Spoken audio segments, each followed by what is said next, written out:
game is being brought to you by the following sponsors: John Wayne Air Conditioning, Jet Computers, Dairy Queen of Mount Vernon, State Representative Tom Ramsey, Kettle Restaurant of Mount Pleasant, First National Bank of Mount Vernon, Barnstormers Restaurant, Harcrow Air Conditioning, Horizon Pharmacy, and the Prairie Station. And I regret I don't have the list of all the Daingerfield sponsors, but we'll be sandwiching them in amongst this broadcast too, and glad to have the Daingerfield sponsors along for the ride on this game, and you Daingerfield viewers as well.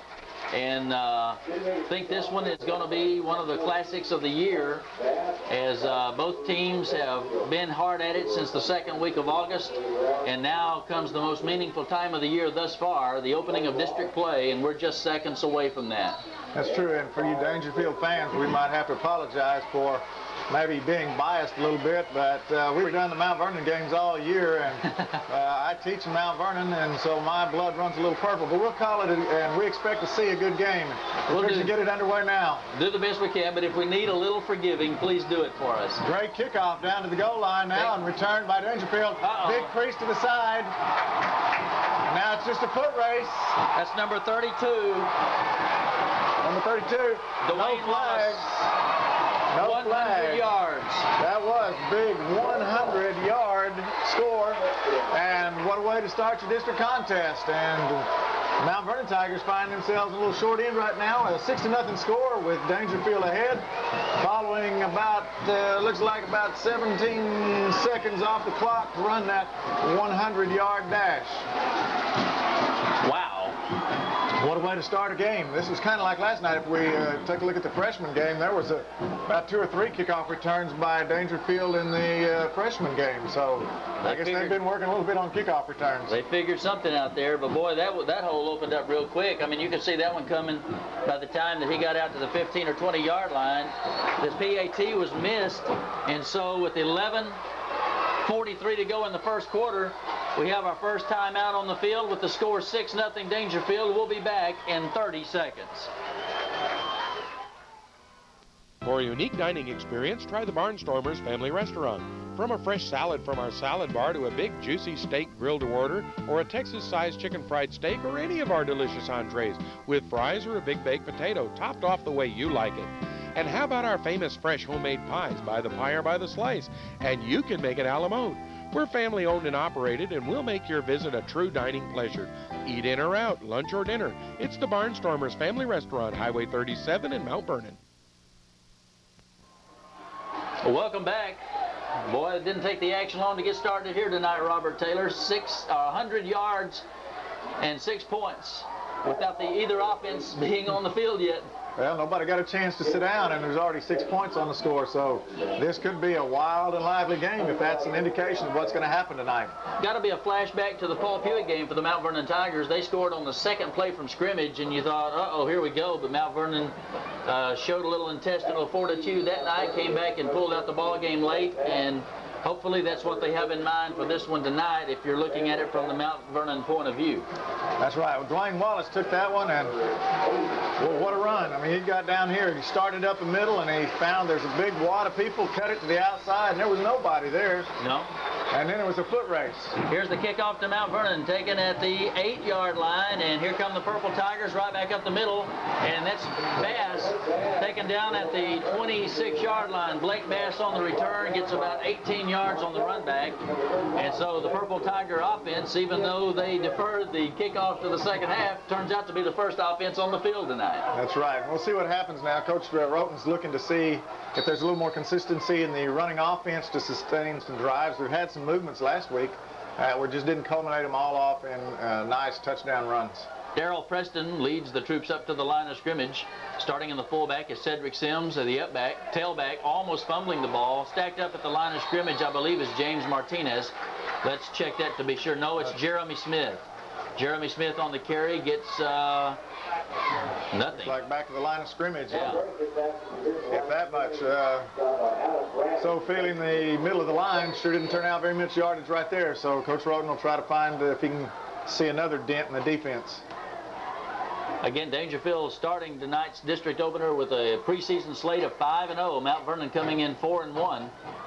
And I tell you what, if this game turns out to be as close as what some folks thought, including myself, There's a nice move. The missed extra point could come back to haunt Daingerfield. That could be a lot of times an extra point or a breakdown in the kicking game, or the specialty team units turned out to be the difference. Well, now Jeremy Smith on that run right there picked up 5, almost 6 yards on a play on a counter, and Daingerfield now has a man down on the field. While they're out to check on him, let's take a quick break and we'll come right back with more action in 30 seconds. At Horizon, we offer friendly service that you expect from your hometown pharmacy. Feel free to use our convenient drive-through window for all of your prescription needs, or come inside for friendly service. Take advantage of our over-the-counter remedies. Also, while at Horizon Pharmacy, you can... Well, welcome back to first quarter action in Daingerfield. And it's the first Friday night of district action, 13-3A. And I tell you what, not just this game tonight is the district opener, but there's going to be a lot of nail-biters, I think, in district play this year. You look at Mount Vernon's schedule coming into tonight's game, the next 3 combined opponents were 15-0 in non-district. It doesn't get any tougher than that. Well, I think the whole district's pretty well lined up to do battle. You can't let down any week because you have Glendon Kildare's 5-0. Pittsburgh's 5-0, and they square off it with each other tonight, so somebody's going to taste a little bit of defeat there. Yeah. Then you have Daingerfield at 5-0 and Mount Vernon at 4-1. Winsboro's 4-1. Winsboro's 4-1, and Clarksville, I'm not sure, I think 1-4 or 2-3. Right. But their potential there is where you can't take anybody lightly. If you take anyone lightly in this district right now, you're probably going to end up watching it come November, after November the 6th. So it's like playoffs each week now for this district. Well, we think the player down on the field for Daingerfield is number 72, Alan Brantley. We've not confirmed that yet, but they're out, looks like checking either the knee or the ankle, something in that lower leg down there, and now they're helping him to his feet. And that's correct. Alan Brantley is the young man being helped to the sideline, and it looks like probably favoring his left knee or possibly an ankle. When we resume to action here in a second, it'll be 3rd and 5 for Mount Vernon, as Smith got 5 yards as the first play from scrimmage was a no gainer. Then he gets outside the left side a little bit for a opening for a 5-yard gain. But now Mount Vernon with the first third down conversion attempt of the night, going after 3rd and 5, the ball at their own 31-yard line, and the officials say roll the clock and let's get on with the game. On 3rd and 5, Mount Vernon sends Blake Bass wide to the right side. Toss coming to the right side. Jeremy Smith can't get the clearing block. Manages to reverse his field ever so slightly, and now gets ahead for a couple of yards, but not enough. Still about 2 yards shy of the first down stick, and it'll be punting time for Aaron Little and the Mount Vernon Tigers. The line of scrimmage, their own 33. Well, not a bad series to start off with. Just try to find some of the dents in the defense of Daingerfield. Right now, it looked like the left side of the offensive line is where they found a crease, so we might probably expect to see a little bit more action in there. Marcelo Peters and Eric Woods back deep to receive the punt. Not much pressure, and a nice kick from Little. Ted comes down at the 32-yard line. Eric Woods takes off to the right side. This time, still not knocked down, reverses his field. They ought to get him here, and they will, back at the 36-yard line. Eric Woods does it all for Daingerfield. He's the quarterback on offense. He's in the secondary on defense and also on special teams as a punt returner. And he has got some feet. He can shake and bake with the best of them right there, and he had a lot of the Tigers grasping for air as he came by, but they bottled him up and turned him around, and the pursuit caught up to him on the punt return, and so Daingerfield now goes to offense. 1st and 10 on the 36-yard line, some 74 yards away from the goal. Well, we'll see what Daingerfield has in store for Mount Vernon offensively tonight. Nakia Williams out to the left side. Slot to the right side. Right up the middle goes the handoff to Ronnie Jones. Number 14 takes it straight up ahead. And about 3-yard gain on the play. So it brings up 2nd and 7 after a stop by Russell McCurdy on the play. And number 6, Ronnie Norsworthy bringing the play in for the Daingerfield Tigers. And so they're trying to find out what Mount Vernon has to offer defensively. Right up the middle was 3 yards. Second down and 7 for Daingerfield, running out of the I formation, man in motion right to left in the offensive backfield. Toss goes to the right side. Yeah, false start over on the right side. Looked like the right tackle took off a little too quick. And so the play is blown dead, and that means it'll be an automatic 5 stepped off against the Blue Tigers from Daingerfield. Got to watch our use of the Tigers tonight. First time we run into that this year. Well, there's 4 Tigers in this district, so it's not going to be easy to just say the Tigers are doing this or the Tigers are doing that. So we'll try to refer to them as best we can, Purple Tigers and Blue Tigers tonight. We've got Linden Kildare as the Tigers, and Clarksville's the Blue Tigers also. That's right. Second down, 5 yards stepped off. It'll be 12 now needed for Daingerfield. 9 minutes, 5 seconds left. Opening quarter. Daingerfield leads it 6-0 thanks to a 100-yard opening kickoff return. And they missed the PAT, so that's the reason for the 6-0 score. Second and 12, Daingerfield turns, hands off, second man through, number 22, finds a gaping hole on the right side of the line. Montoya Brown across the 40-yard line out to the 43, and he's going to be about 3 yards shy of the first down stick, and now Daingerfield will attempt their first third down conversion. Well, that's a nice 10-yard pickup right there. When you had them 2nd and 13, then it's 3rd and 3. 10-yard plays sure make it hard on the defense. Cedric Mitchell, the motion man on that previous play, comes out of the lineup, and Adam Hall checks in with the next play selection from the Blue Tiger sideline, and Coach Randy McFarland. Third down, about 2 yards. There goes Adam Hall in slow motion to the right side. Nice balls on the ground. Somebody's in there. There's a lot of Tigers. Purple Tigers as well as Blue Tigers. Do we see a flag? And we see, no flag. All the beanbags thrown in there, and the Tigers take over. The Purple Tigers from Mount Vernon. The first, I guess, turnover there. I don't know what you call a kickoff return, a turnover. No. But the fumble's a turnover, and so now Mount Vernon will take over with their second possession of the ball on about the 43-yard line of Daingerfield. First visit into Blue Tiger territory tonight for Mount Vernon. And quickly, Jeff Kirby, man over the ball, is center for Mount Vernon, out of the huddle, and the rest of the troops up to the line. Ricky Fuchs in a slot left. Freddie Monroe, wide left. Here comes the double reverse. Yes. There's a block. And there's a block. And here he wants to pass. All the way down. He should have kept it. I think he had yards either way. Yeah, he should have kept it. But the play was there, just overthrown.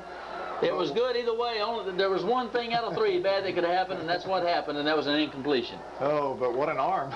He threw that thing about 50 yards. Oh, yeah. When he wound up and threw it, he was kind of throwing from center field to home plate. Oh, but he had 20 or 30 yards ahead of him had he kept the ball. If he'd have taken a little air out from under. That's that 20-20 hindsight working. Yeah.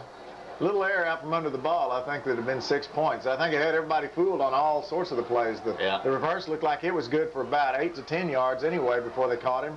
And then we were behind the secondary, but overthrown, and ifs and buts just don't get us 6 points. That play, though, does send a message to Daingerfield that, hey, you got to be watching for any and everything because we have come to run these plays. They're going to go back. Freddie Monroe got it. He's got it at the 15-yard line. Freddie Monroe. Freddie Monroe has been a great receiver this year, and, of course, the passes have been there, too. But anything close to Freddie Monroe, he has caught. He's laid out and caught them. He's jumped up and caught them, and in that case, pretty well defended, but just a good throw to the outside. 27 yards on the pass play from Darrell Preston to Freddie Monroe. As, like you said, it was like a jump ball more than anything else, but he had the good positioning, and it came right down in his hands, and he held on to it and got it down to the 16-yard line. 1st and 10 now for the Purple Tigers from the Daingerfield 16. Cedric Sims to the 14. Pickup of about 2. And it'll be 2nd down and a long 8 coming up for Mount Vernon. It's still nice to be down here in the territory early on. You know, Daingerfield's always just a perennial playoff team. And using the word Daingerfield, you just associate with winning. Yep. And they have beaten Mount Pleasant first game of the year this year, so they have proven themselves in conditions, and now a formidable foe in the Mount Vernon Tigers. 2nd and 8, Mount Vernon. Play action. Rolling left. Preston sets up. Throws it to the end zone. Nobody there. Way out of bounds or way out of behind everybody. Darrell a little slow to get up. He took a shot after throwing the ball. He took a pretty good legal shot. It wasn't roughing the passer. But either the receiver misfired or the quarterback just felt like the best thing to do is throw it away and have another possession. There's no one uncovered down there. No one became open. So 3rd down and 8. Well, a big 3rd down play right here from Mount Vernon. 3rd and 8 from the 14-yard line. Monroe out to the right side, Bass wide to the left. Quick hitter right up the middle, Cedric Sims, no gain. So now you're looking at 4th and 8 and either a field goal attempt or you line up going for it, assuming that if you don't make it, you still have Daingerfield in relatively poor starting field position. We'll find out. We really haven't seen much of the kicking game for field goals. And right at this point, it looks like the decision for Ricky Fuchs to come in would indicate that the field goal is not going to be in the question this time. I believe you're right. And we're fixing to line up on a big 4th down possession for the Mount Vernon Tigers. And we'll see what Coach Roten has to try to answer what Daingerfield throws up at them. A little slant to the tight end, and now we're going to call a timeout.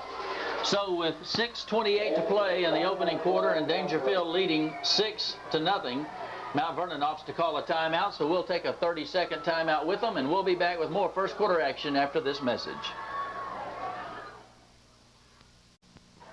Welcome back. Mount Vernon's been to the sideline. Daingerfield still huddled around Coach McFarland and some of his assistants on the near side.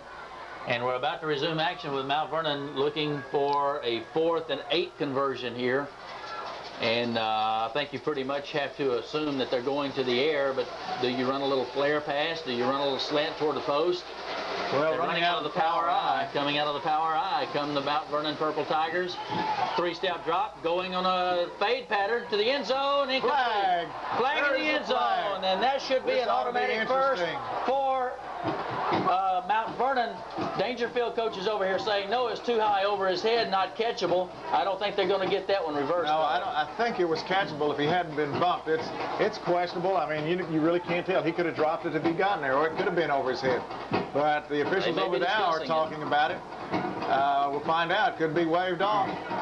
That's one good thing about the referees is they do talk it over. We'll find out. I see. It doesn't look like it. Interference, Daingerfield. Okay, so an automatic first down, and so the second break of the night goes to the Mount Vernon Tigers.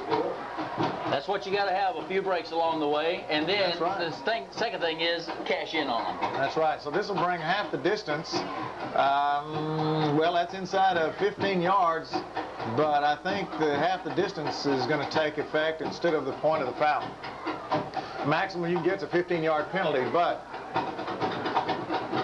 well, let's see where they mark it. It's inside of 15 yards. That's going to be a spot of the foul penalty. So first and goal on the 2-yard line. First and goal from the 2. You can't ask for much more than that. No, the only other thing would be on the 1. That was, well, and that was the old rule. You know, used to interference in the end zone was first and goal at the 1. So this is almost that good. Well, there's timeout on the field again. The official's now coming over as Coach McFarland wants to confer with the head official to see if he thought it was an uncatchable ball. They were running over the line of scrimmage. We can't play yet. The referee's not here.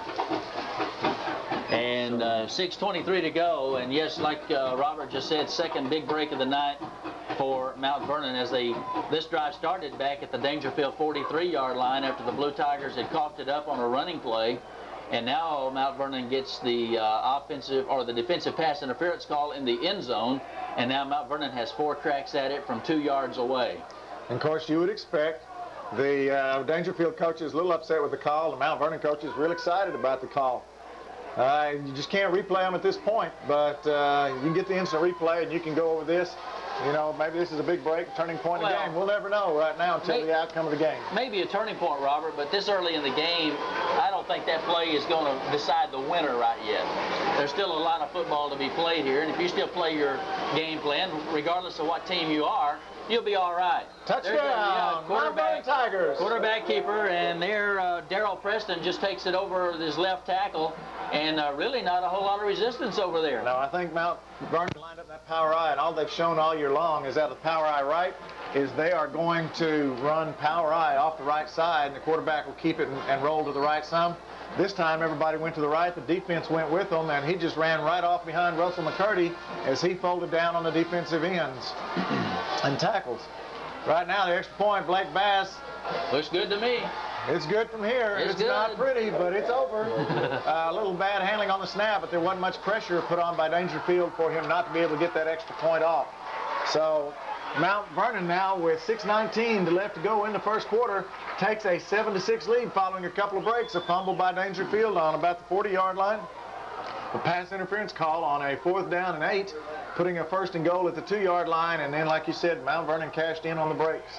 Well, you know, whether you blame or credit officials or players or whatever, if Mount Vernon can let that play kind of get Daingerfield rattled a little bit, maybe get them talking about the officials, maybe get them talking about their mistakes. That's something. Psychology and psyche has so much to do with winning and losing football games. Your mental state. Yeah, and you're out there, you're at the peak.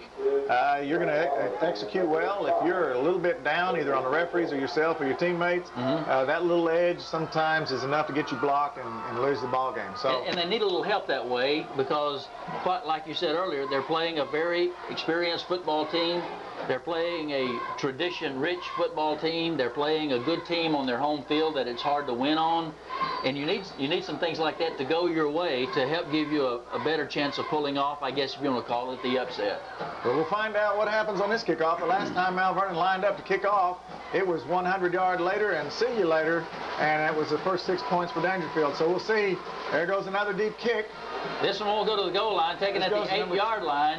Number 22. Now he's going to find the same type of crease. Look out now. And there's the tackle. Number 42, that is Doobie Monroe for Mount Vernon, showing up well on special teams that time. Doobie Monroe hasn't got a lot of offensive playing time, got some totes of the pigskin against New Boston, but other than that, pretty much a special teams player, but don't think those guys are any less important to the team effort than your offense or defensive regulars. You want them to go down there and make things happen, and right there, after that first kickoff, you get a little scared to kind of put the ball way down there. But now Daingerfield taking over 1st and 10 on their own 29-yard line. 6:08 to go. We're still in the first quarter, a rather slow-moving first quarter, but there's been a lot of action to keep the clock stoppages coming rather frequently.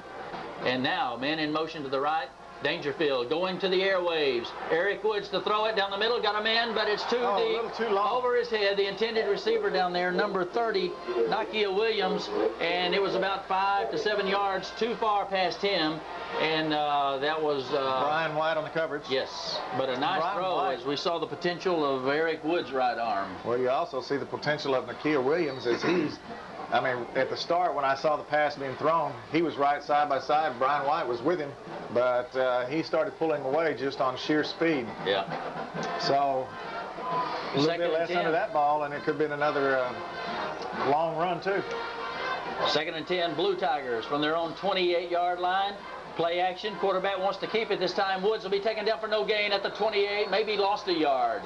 Looks like about a yard loss, and 77. 3rd and 11. Russell McCurdy coming up off the bottom of that pile, but he had some help from 3 or 4 teammates. That's right. Out here, if that was intended to be a run, it was pretty well covered by the Tigers.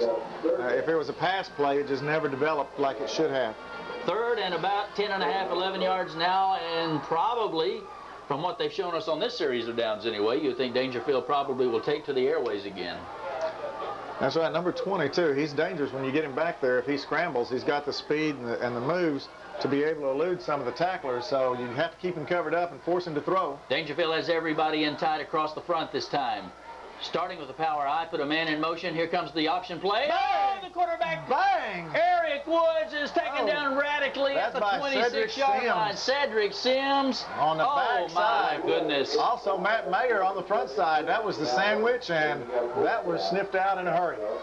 Good play for the Tigers, the Purple Tigers. That, like a turnover you mentioned a while ago, or a big play in the specialty teams, a hit like that can also propel momentum. It fires you up. Well, I guarantee you. They got him before he got untracked. All right, punting time for Daingerfield. Punter at his own 15-yard line. That's Adam Hall. Back deep to receive is Bass and Monroe. Put a little heat on, but a nice high kick. Fair catch called for by Monroe at the 39-yard line, and that's where Mount Vernon will start at their own 39, 1st and 10 to go, with 4:29 to play in the first quarter.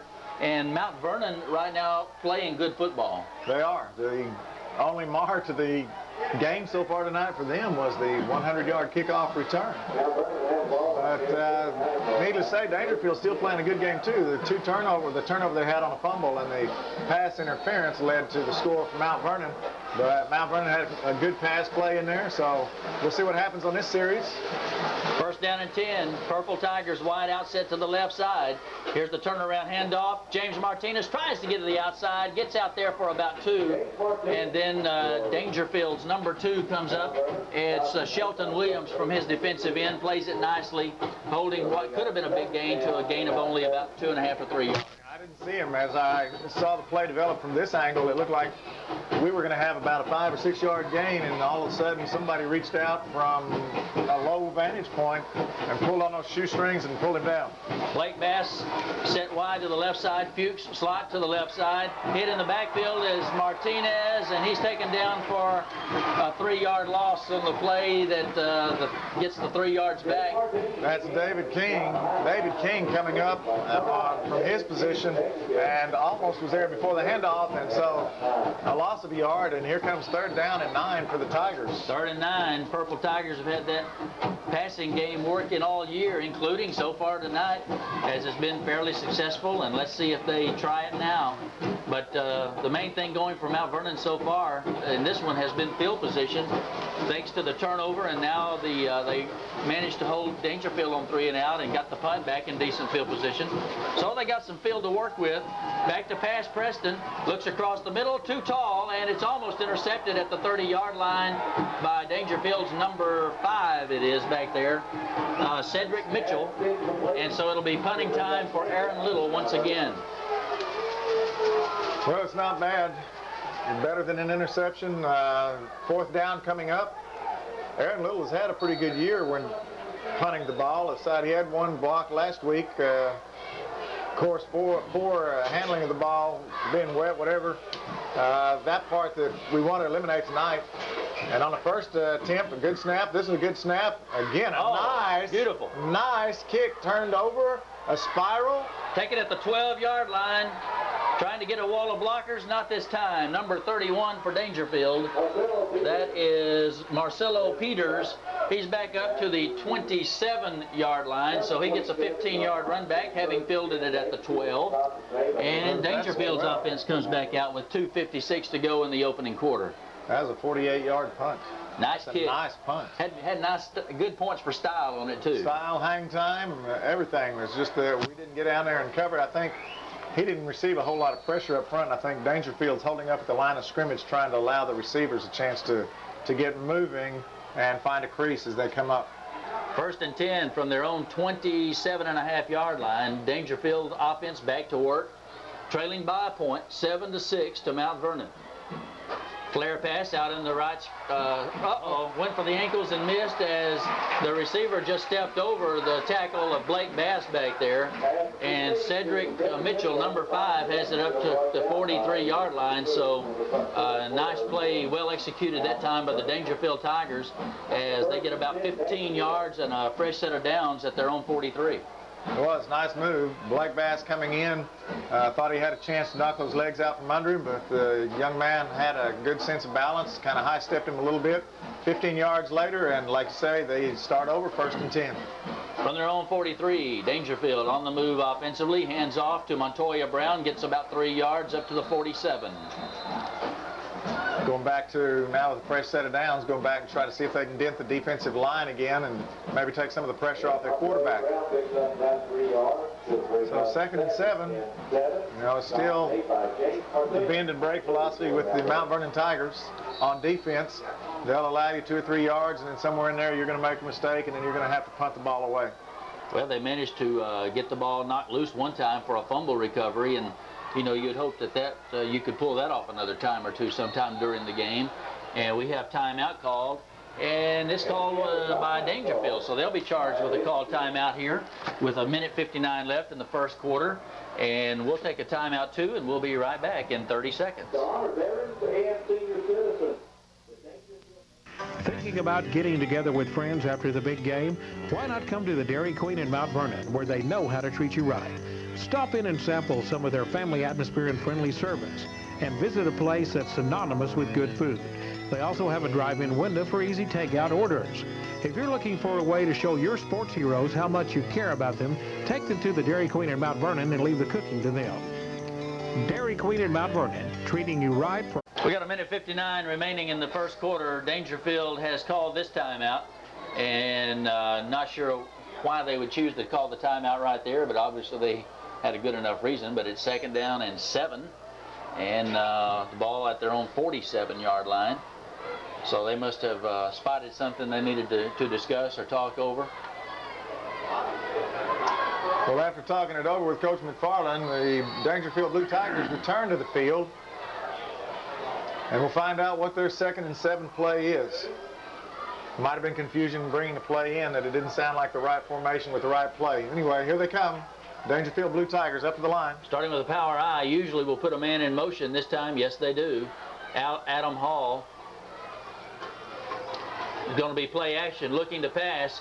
Little pressure on the quarterback, and credit number 30, James Martinez, for the pressure put on Eric Woods, causing him to throw it just a little bit sooner than maybe he really wanted to. It's fine. And Nakia Williams, again, breaking behind the secondary.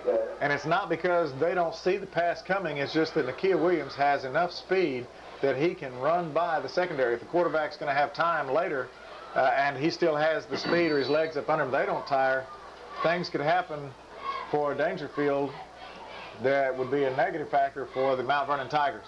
3rd and 7, as they think that obviously that play is there because they came right back with it just a few plays after having tried it moments ago. Now you see a one-back set. Slot to the left, wide out split to either side. Now that lone setback goes in motion, and he's running toward the line of scrimmage. Oh, and the quarterback gets chased out of there. They miss him. And he is all the way down to the Mount Vernon 35-yard line. Eric Woods, and I guess that's not illegal. That's what they talked about earlier, is being able to keep him hemmed up, not let him get through the line of scrimmage. Yeah. Well, if that wasn't a penalty down here on the pass interference, and I guess that wasn't a penalty on the man in motion toward the line of scrimmage a little prior to the snap. So we'll say the breaks even out a little bit there. I guess so. I thought that was illegal, but maybe they've changed that rule too. And I think it is, but I don't think the official over on this side made a move to see if he was in line or moving toward the line of scrimmage for the snap. All right, 1st down and 10. Again, the quarterback getting some pressure, wants to run it, and he is dragged down this time back at the 41-yard line. A loss of about 4 or 5 on the play. Jed Deal on the stop. And with a minute 19, it'll be 2nd and long for Daingerfield as the ball is placed back just outside the 40-yard line. Landon Bell also on the chase right there. It was just that he outran Landon just a little bit, ran into Jed Deal. He turned around. If he'd have turned around any sooner than that, Landon would have had him from the backside. Good play by the Mount Vernon Tigers. 2nd and 15 for Daingerfield.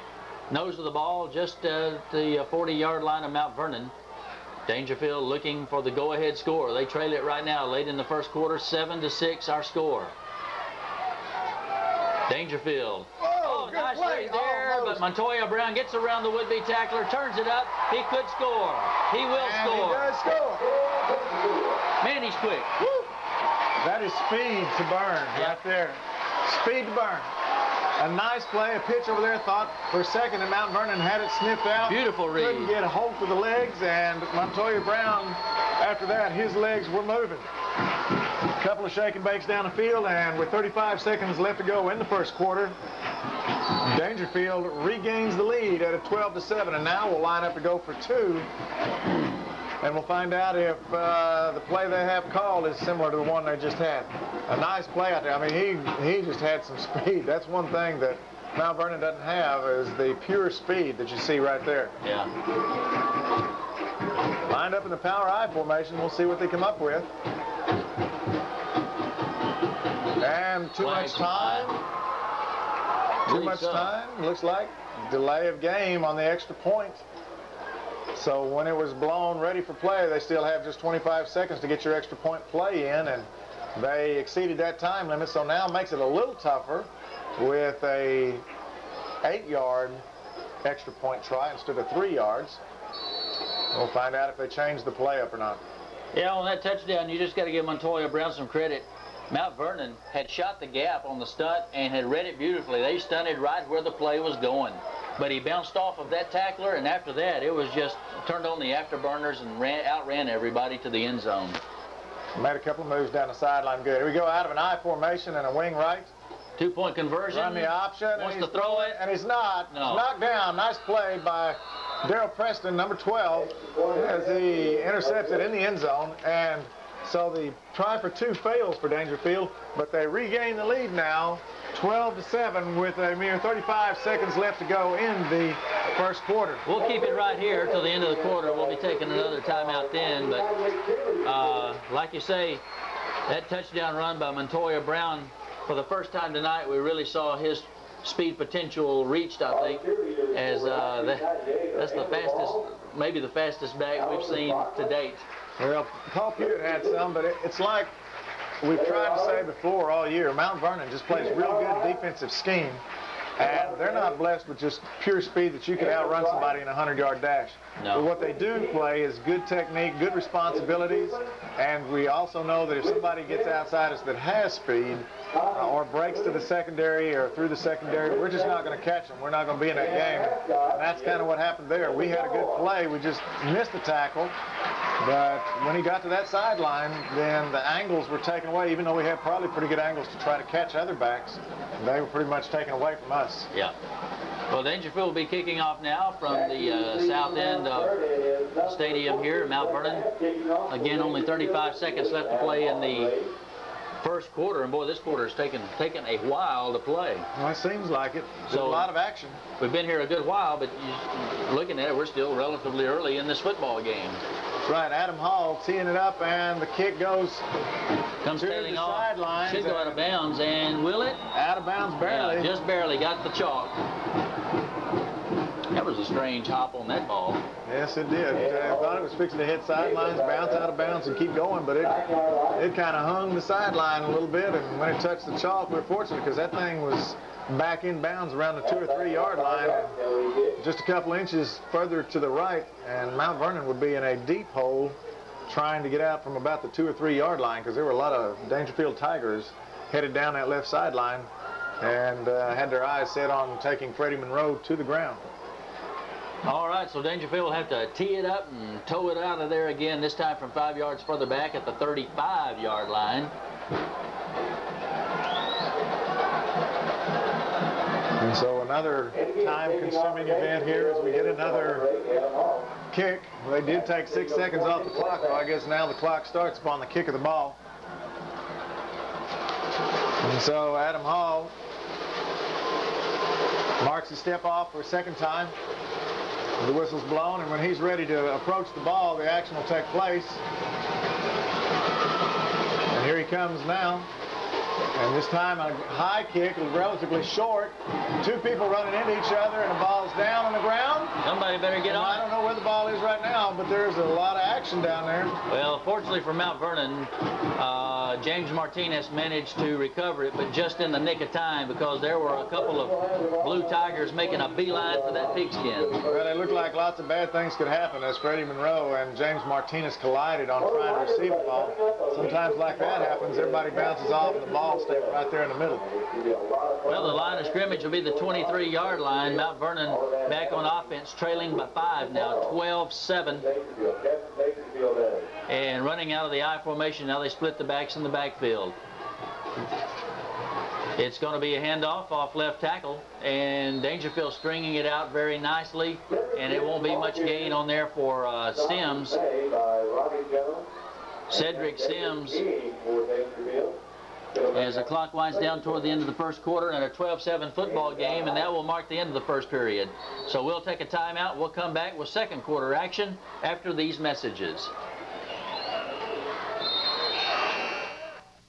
As the Mount Vernon Tigers have a 2nd and 9, a fake into the backfield, and a time to throw. The ball's up for grabs a little bit, and it's intercepted by number 30 for the Daingerfield Tigers, Nakia Williams, who takes that ball.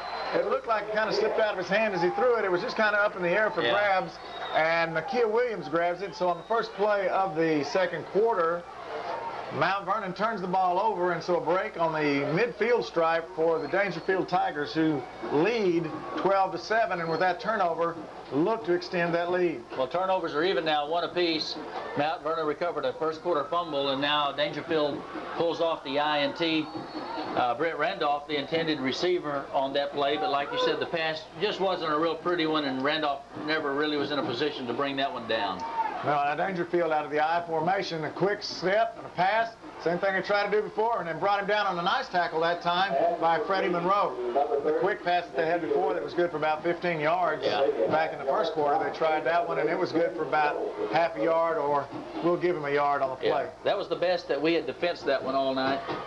And so with the speed, that's all they're trying to do, I think, right now, Daingerfield, is get somebody one-on-one. Sure. And we're just going to try to play chase. If we don't corral him before he gets his steam up, it's going to be, hey, can I catch you?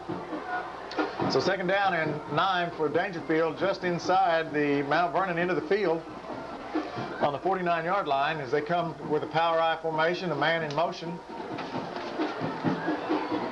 Quick pitch that they scored on before. They're getting out here wide right this time, but there's a few Tigers here to pull this one down. There's Jed Deal, James Martinez, Brian White. Still, we had somebody close to the tackle deep in the backfield, but we just could not quite catch him at that point. So number 22, Montoya Brown, who still evidently has a lot of legs under him after his run earlier from about 50 yards out that scored the first running or offensive touchdown for the Daingerfield Tigers. They tried the same play again. That picked up about 2 yards, brings up a big 3rd and 7 for Daingerfield now on the 47-yard line of Mount Vernon. Pretty good test here for the Mount Vernon D. I know they like to get the ball back in the possession of the Purple Tigers on this play. So a pro formation, a passing look. There's the fake to the back in the backfield. He's going to take off, and this is where you have to hem him up. Good play out there by, well, that was 2 of them out there. Who's the one? The end is Matt Mayer, kept him inside, and I'm not sure who made the tackle. It was Landon Bell. 71, Lyndon Bell. That was Landon Bell on the tackle. Nice move out of the Mount Vernon Tigers. That's what they have to do. They have to keep him bottled up. Containment. And that was a great job by Matt Mayer, because I think at that point, the quarterback was looking to go way around the end, and he was forced back up in the middle. Landon Bell was there to help make the play. So Mount Vernon's defense up to the test that time, and now Daingerfield being put into a punting situation here. Well, Adam Hall back to do the punting for Daingerfield. Number 80 kicking to number 80. A lot of people up here on the line of scrimmage for Mount Vernon. Oh, they're getting close, but a nice punt. Oh, yeah.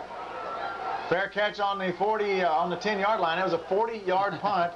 I was counting Hurley. Yeah, I was thinking, Freddie was thinking, I kind of wish I hadn't called a fair catch now, but he'd already signaled it. Once you signal it, it's over. All right, you can't take it off. And so now Mount Vernon, after a 3-and-out for the Daingerfield Tigers, a nice defensive set for Mount Vernon on that one.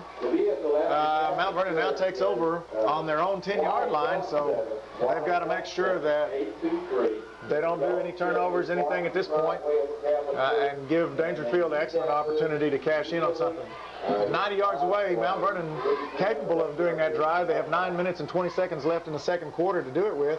So out of their regular I formation, run a little reversed Ricky Fuchs. Oh, face mask. Oh, it's got to be. No, I guess Maybe they called shoulder pads. Maybe not. Nobody said. There comes one. Hey, he's way back here. Man, this will get the Daingerfield coach's ire stirred up. Well, and the fans too. I heard that late flag coming from way back here, and the referee waves it off. Uh-oh, waved it off. All right, now the referee's back on the Daingerfield fans' good side again. So that was a loss of about 4 yards, and just ball marked on the 5-yard line. Another step, and Ricky Fuchs had a little sideline time to spend. That could have got exciting. That could. It's again just a matter of our speed versus their speed. They can make a mistake and recover from it, where we're not able to quite do the same thing. An I slot right. Mount Vernon's favorite offensive set. They run the lead fake and then a pass back in the backfield. Nice throw. It's up for Freddie. Oh, and is it picked? No, it's incomplete. Almost picked off by number 5, Cedric Mitchell. And that came close to being another interception. Yeah. So they're loosening up a little bit. I tell you, though, anytime you see that ball in the air and you see Freddie Monroe down there, anything's possible. We've learned that so far this year by watching Mount Vernon's offenses. Not many catchable balls have been dropped. If they got a shot at it, they've been hauling them in this year. And all right, Cedric Mitchell there was a high jumper, and he took that one pretty high and got to, like you do as a coach, you try to teach them to reach at the highest point to knock a ball away and make the interception. Hey, look, it's third down and we're in punt. Third and short, and we're back. Try to sneak it in, and a little end-over-end kick, but they're telling him to get away over here on the sidelines, and so... That's an interesting call. Not as good a kick as he's had before, but still, it puts him back at the 34-yard line. Could be last week when you had trouble down deep in the end zone and not getting the full distance you'd like for a punter to have.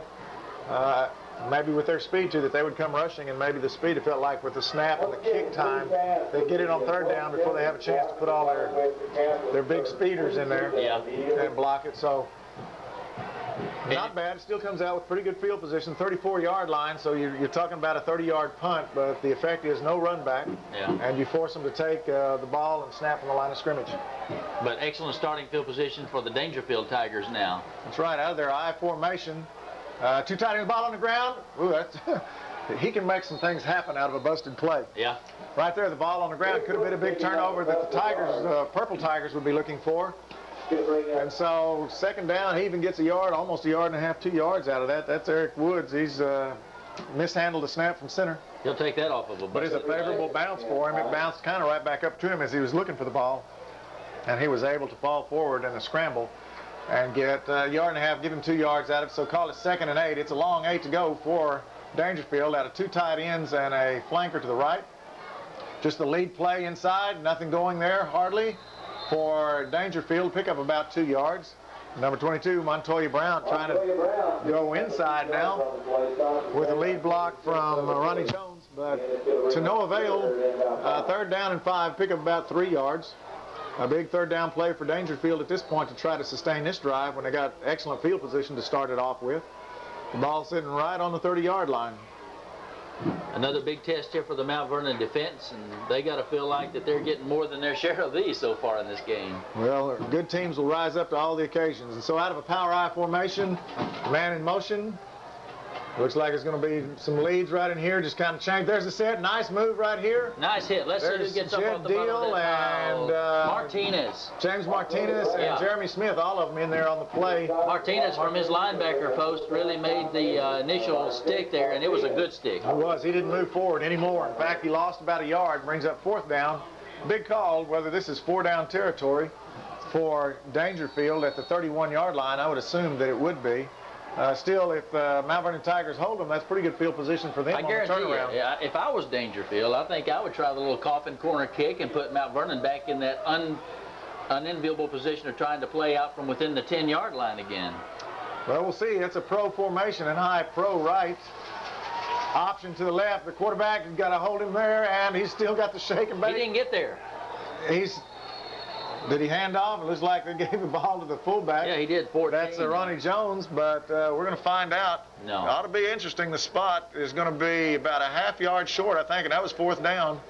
And so the ball's going to go over on downs, and so Mount Vernon turned out pretty good in that exchange. Yeah. They're going to measure, but if that's the case and it's a 1st down, the yard stripes are off. Well, or they've got the stick stuck down at the wrong position.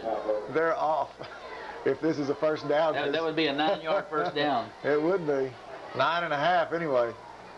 I don't think those sticks could be that far off by moving back from the sideline. We got 6:25 to go in the first half. It's a 12-7 ball game. Dangerfield leads it by 5 points. Oh, I was close. It's our ball. It's ball. Now, about a half yard short. Now Vernon has it. I was going to have to eat crow up here, I thought, for a second. Anyway, now Mount Vernon with good field position compared to where they started the last drive from on the 25-yard line. And so they have about 6.5 minutes left in the second half, trailing 12-7. Time to put together a drive and see what happens. They got Charlie Roten out here to the left, about 6'7" receiver. We'll see if they're going to throw it up, and we'll play high jump with him over here on the sideline. I slot left. Turn, give to Jeremy Smith. Nope. No action right there. In fact, probably a loss of about 2 yards, maybe. He's talking about Charlie Roten out wide to the left side. I noticed a while ago on the quick kick on 3rd down, he was the deep snapper on that play. Well, he ought to be getting a little speed on the ball from 6'7", to be able to throw those arms through his legs. He ought to be able to reach halfway back to the punter. Good point. Put some speed on that ball. All right, so Freddie Monroe moving wide to the left. 2nd down and about 12. Well, they just spotted it right back at the line of scrimmage. So 2nd down and 10. Well, that's got to be a loss of about 2 yards, or a yard anyway. Anyway, here we go. Back to action. We throw on the deep fade. Freddie Monroe, and it got. He looks pushed like off. there's possibly going to be offensive pass interference on this one. The referee pointed at him. Yeah. And so that's going to be either an incomplete pass and just forget the penalty and make it 3rd and 10, or they're going to move us back, I don't know, I guess half the distance from about the 25-yard line.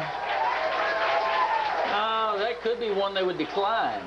That's what I'm thinking. It would be 3rd down. Otherwise, it's going to be 2nd, give us a couple more downs. But maybe they feel like the field position would be better, and they feel like they can hold us from 20 yards in 2 plays. Boy, I tell you what, though, I'd be tempted to decline that one. Yeah. And Coach McFarland now with the decision. Looks like the referee's set to mark it off. I'm not sure if this is loss of down or not. Yeah, you got a point there. If there's loss of down, of course, there wouldn't be too much decision to make. But now where are we going? That's all the way back from the 25. 15 yards. To the 12.5, which is what it is. And it's not a loss of down. Still 2nd down. So we'll find out. Now Freddie coming out wide to the left. Blake Bass over on the other side. Preston the man under with Martinez at fullback, Jeremy Smith at tailback. Nice little quarterback sneak, picked up about 5 yards. That's, I don't know if that's an automatic call or just something they said we're going to do and try to push them forward a little. But Dale Preston picking up about 5 yards as the ball now lies on the 17-yard line, bringing up about 3rd and looks like about 18 yards to go. And play coming in now with Blake Bass after conference over there with Coach Roten. Well, they need a big play here just in order to keep the play keep away from Daingerfield for the remainder of the half. Well, we'll see if we have a 3rd and 17 or 18 play. Here comes a lot of movement in here. Nice move right there. Oh, nice was play, a good one. Nice play. Gives you a lot better field position for your punt. Yeah. So a pickup of about, from about the 14 to the 27, about 13 yards or 14 yards on the carry. But still not quite enough for the 1st down, so brings up a 4th down and punting situation for Mount Vernon with 4.5 minutes left to go in the 2nd quarter. And Aaron Little back to punt. Hands extended, a little high on the snap, but he gets a nice punt. Little lazy floating ball. Sometimes those are hard to catch. Looking for the lane, doesn't quite get it. Number 58 for Mount Vernon down there, I think that's Clay Herman, is on the play and makes the tackle before number 20, their quarterback Eric Woods, gets wound up again. And so with 4 minutes 17 seconds to go in the half, Daingerfield takes possession, this time a little bit deeper, and so the times that Mount Vernon has punted now, they have been able to move the ball further and further back. And now Daingerfield has about 56 yards to go for a touchdown with about 4.5 minutes left to go in the 1st half. Lined up in their I formation, split to the left end, a man in motion, loading the side, and they're going to run back over here with the lead play. Montoya Brown breaks to the line, picks up about 10, depending on the spot. Looks like about 10.5 yards. I believe he'll have a 1st down. 1st down as they move into Mount Vernon territory now at the 45-yard line. You know Daingerfield would like to have more points now going into the locker room, only leading by 5. And you think on that previous possession, that drive started at the Mount Vernon 38-yard line. That has to kind of, in their minds, kind of be a missed opportunity. That's right.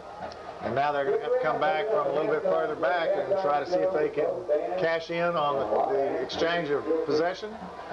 But they've still got 45 yards to go, and Mount Vernon has cracked a little bit, but not broken. But Right now, big chunks being torn off by Montoya Brown on 2 consecutive plays, 2 first downs. Ball down to the 33-yard line, a pickup of about 12 yards on that one. Cedric Sims on the tackle for Mount Vernon on that play. And Cedric Sims, if it hadn't been that tackle, Montoya has a lot of speed left, and I'm not sure that we can close in on him in time. I don't think there was anybody else between him and the goal line because he had it right up the middle. Well, that's 2 right up the middle or right inside the defensive end position, so Mount Vernon's going to have to tuck it in tight now and slow this march down. 1st and 10 from the 33-yard line. A little trouble on the exchange, but Montoya Brown can turn nothing into something, and here's some part of that nothing. That man can move. Yep. So 33 yards, 3 plays, and Montoya Brown takes possession of the ball, and he becomes Daingerfield's offense. So with 3 minutes and 22 seconds left to go in the half, 18-7 at this point for Daingerfield. And that guy can shake and bake. He leaves us grabbing air. And that play wasn't even designed to go where it went. It was just sheer speed and talent. And like you say, turns him over. It wasn't so much missed tackles. It's just he put some moves and some jukes on people and just ran around them. That's right. He was bottled up on the initial handoff. In fact, I think he bumped into the quarterback and looked like a missed play and fixing to be an advantage for the Tigers, but Montoya Brown took that advantage away. So Adam Hall teeing the ball up and a fake on the extra point, and they're looking to pass the ball in, but it's no good. And so 0 for 3 on the extra points now for Daingerfield, and that might be a blessing for the Tigers in a comeback effort. So with 3 minutes and 22 seconds to go in the first half, the Tigers trail the Daingerfield, the purple Tigers trail the blue Tigers 18-7. All right, listen up. It's time for this week's Mount Vernon Tiger Trivia question brought to you by the Prairie Station Restaurant in Mount Vernon. If you know the answer, you can win a free regular catfish plate dinner and bottomless beverage, compliments of the Prairie Station Restaurant, proud supporters of Mount Vernon Tiger football. This week's trivia question is relative to the team Mount Vernon happens to be playing this week, the Daingerfield Tigers. You'll remember Daingerfield's amazing string of success back in the 1980s. The trivia question is, how many state championship games did Daingerfield participate in, and how many of those did they win? It's a 2-part question. How many state championship games did Daingerfield play in the 80s, and how many did they win? If you know, you can send your answer to Channel 54, P.O. Box 390, Mount Pleasant, Texas, 75456, or call 572-4351. If you don't get the answering machine, keep trying back until you do. Again, the number to call is 572-4351. Then be listening next week for the correct answer and the winner of the free dinner compliments of the Prairie Station Restaurant at exit 146 and I-30 in Mount Vernon. And congratulations to last week's winner, Donna Trantham of Mount Vernon. She knew David Cates was the quarterback of that 1977-78 quarterfinalist Mount Vernon Tiger squad. And Blake Bass taking the kickoff now and returning the ball to the 24-yard line, where the Tigers will set up with about 3 minutes left to go in the first half. What a play. That's all you can say about that one that Montoya Brown made. It wasn't designed to go where it did, but when you have a little speed and a little talent, and those two things come together, you can make some big plays out of something that was supposed to be negative yardage. So here's Mount Vernon's turn back with possession of the ball. 1st and 10 on the 23-yard line, line up in their I slot right formation. Darrell Preston, the man under. As he takes the snap, running a pitch to the left, and at this point, the speed of the Daingerfield Tigers on defense is taking things away on angles for the Tigers. That was David King from his linebacker spot, just slicing through on the key as he's keying the tailback. He can outrun some of the blockers to get there. And there was a nice crease as he came off. Just a lane opened up for him, and unfortunately we weren't able to get past the lane before he showed up. So 2 minutes, 45 seconds to go. A loss of about 1 yard. 2nd down, 11 from a 23-yard line. Again, out of their I formation. A quick pass. No, it's a fumble. And now we're going to throw it away. Slickness on the ball, I guess. That's one of those oops. As he drew it back, it fell out of his hand. And as he bounced it back up there, he said, I've got to get rid of this somehow, and so just throw it down to the sidelines. That play stops the clock with 2 minutes and 27 seconds to go in the first half. Pretty heady play, though. I mean, it's what you call making the best of a bad situation. Right, because the bad situation could have been worse as that fumble just fall around and it bounced up right back to him, so that was pretty nice in itself. Or you raise up real quick and you're panicked and you fling it out there and get it picked off and run back or something like that. Well, we go again with a big 3rd down, 11 play out of the I formation. Run the option. Nice pitch right here. And there's Jeremy Smith. He's got a nice little lane, but again, speed takes over. And number 9, David King, comes from his linebacker spot from the right side all the way across the left side of the field to make the play. He didn't wrap up, but he had enough speed that he just bumped him, and it was like bumper cars, and both of them splattered. And Mount Vernon a little bit short now by about 6 yards. Pick up a 5 on that play. But let's see. Back in the punt is Aaron Little for Mount Vernon. Good snap. And gets the kick away. It'll come down at the 40-yard line. Hits, rolls sideways. Will it make it out of bounds? No, Daingerfield picks it up. That is number 20, well, the quarterback, Eric Woods. Eric Woods tries to make a last-minute quick decision, hopefully catching Mount Vernon by surprise, but didn't on that particular event. And he is taken down at the Daingerfield 31 or 2-yard line, and so Daingerfield will start from their own 31, where they finally spot it down. 1st and 10 to go with 1:37 to play in the half. That might be too much time. It may be. With Montoya Brown, he was 3 plays and out last time. That was the whole offensive set for Daingerfield, and so I would expect probably to see Montoya Brown get the ball again. See how many times he'll carry in a row before we get to stop his momentum. He's made 2 great runs for touchdowns here in the first half. Well, 1 back set. Now they go in motion. Looks like they're going to try to take to the air, and they have everybody spread across the field. Ball's way up in the air. Breaking the ball. Oh, almost. Great try right there. Going up, trying to get it to the top was Brian White, but couldn't quite come down with it. And number 30, Nakia Williams, again, when they go to the air long, they're trying to hit Nakia Williams. Yeah, he was the intended receiver, all right. Looks like it's going to be Montoya Brown short and Nakia Williams long for the game plan. Well, again, we saw the quarterback for Daingerfield right there, Woods, had the same thing happen to him that Preston did earlier. Just got a little too much air into that ball and hung up a little too long. The Tigers converged on the ball, and so the clock stops 1 minute and 29 seconds as it's 2nd down and 10. Now they go back to Montoya Brown right up the middle. This time, one of his shorter gains of this quarter. Grab an ankle and just hold on. You just have to before he gets any momentum built up. So pick up of about 4 yards and brings up a 3rd down and 6 for the Daingerfield Tigers. And I don't know, if I'm a guessing man, I think we could go with Montoya Brown and take him wide to the right and let him do his thing. And Mount Vernon has stopped it before, but it's scary when he gets the ball. Now Vernon seems to be satisfied with watching the clock roll on down toward halftime at this point. I would with 3rd down and about 6 to go. Find out if it's short, we might start using a timeout, but we just go back, regroup, come back out for the 2nd half. You're still in reaching territory. Oh, yeah.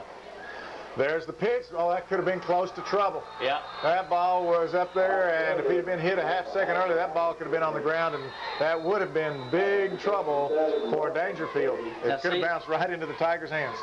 Probably half a step was the difference between the play we just saw and the first touchdown he made. That's right. They shot the gap, stunned it in there just like they did that time, except the first time they were just a half a step slower and missed the tackle, and he sprung it for, what, 40-some-odd yards, that time, 40 yards. Well, he made the most out of it whenever he did.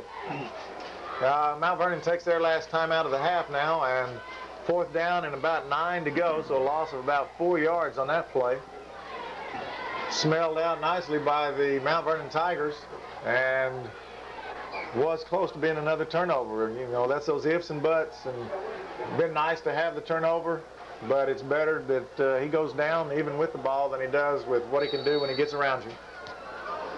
So we have Adam Hall back lined up for punting as he does all the kicking chores for Daingerfield. And here comes the rush put on up the middle for the Mount Vernon Tigers, but he gets away a nice punt. The ball now takes a bounce. Freddie Monroe takes it at about the 33-yard line, makes a move, and has his legs taken out from under him at about the 38-yard line. And so Mount Vernon has 21 ticks left on the clock with no timeouts. and about 62 yards away from pay dirt. Quick reminder that the telecast of this game is copyrighted by K54CBTV and the Mount Vernon ISD. Any copying or rebroadcast of this game without written permission from Channel 54 and the Mount Vernon Independent School District is strictly prohibited. However, videotape copies of this or any other game may be obtained after the season is over by calling Parable Productions at 572-0923. And so we return to action now with twins left for the Mount Vernon Tigers. Darrell Preston, the man under. You'd think that you go back to the air one time here and try to get a load down the field, and ball's in the middle. Thrown a little short. I think his primary receiver, Freddie Monroe, had fallen down, and Blake Bass, his second receiver, the pass was just a little bit short of him. I don't know if we've got dew forming out there on the ground or whatever, but we've seen several incidences on both sides or on both teams that leads us to believe the ball is a little slippery or wet. It could be. In the field, probably after the dousing rains we had earlier in the week, could still be soft, and so you're pushing up a little bit of moisture every time you take some of those bodies and slam them to the ground. So 15 ticks left on the clock. Mount Vernon again lined up in their I formation, twins left, and pitch it to the right and see if we can sneak around them. And we do for a little bit. There goes Jeremy Smith.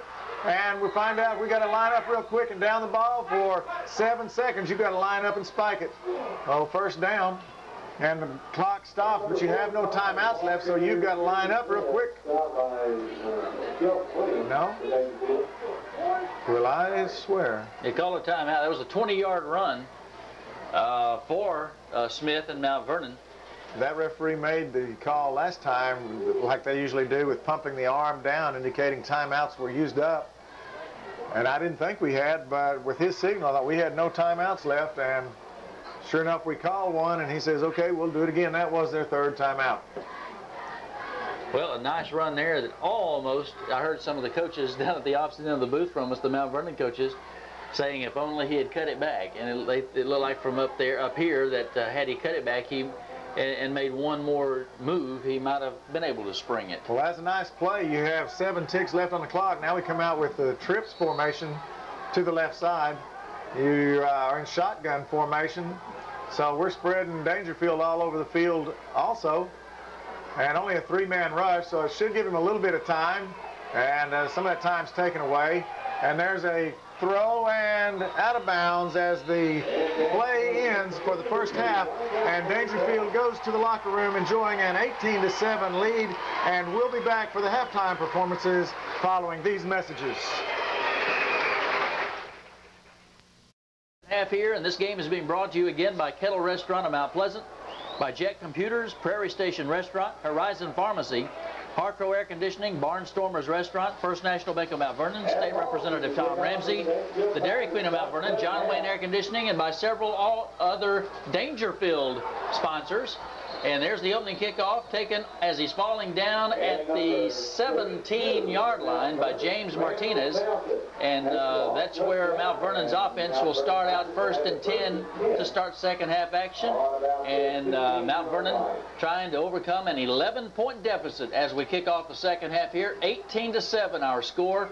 Daingerfield on top. So Mount Vernon starts their first possession of the second half on the 16-yard line. And that return by Randall Fountain. That's the first time he's seen action in a little while, as he had sprained his ankle earlier in the year. Just unfortunately tripped and fell. But now the Tigers start off with first possession. A nice big hitter, and he's still not going down. Looks like Cedric Sims on the first carry.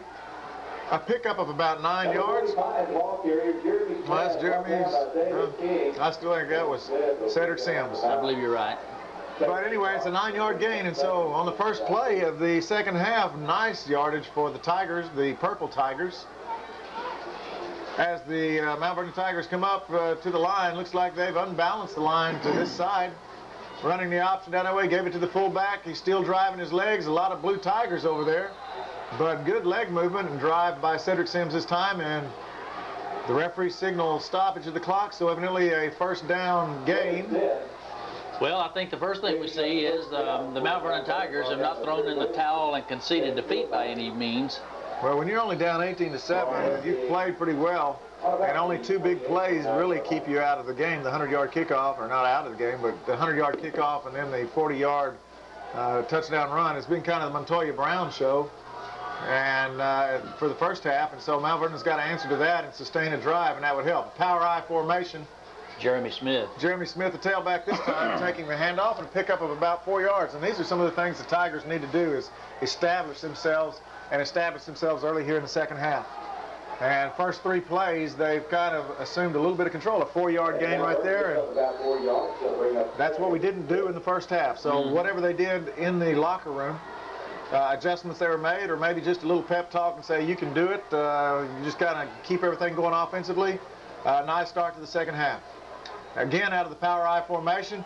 Nice move, but lateral movement's not going to be good for Mount Vernon, as the speed from the Daingerfield Tigers will catch lateral movement. Yeah, they're just too quick to outrun. You're not going to do it, so get all you can, as you said in the first half, running north and south, and then huddle up again and see what happens next. I think we still need to go back to that attitude like we did on the first 3 plays. And I know it's not a bad part on the runner. He's just trying to go to some daylight.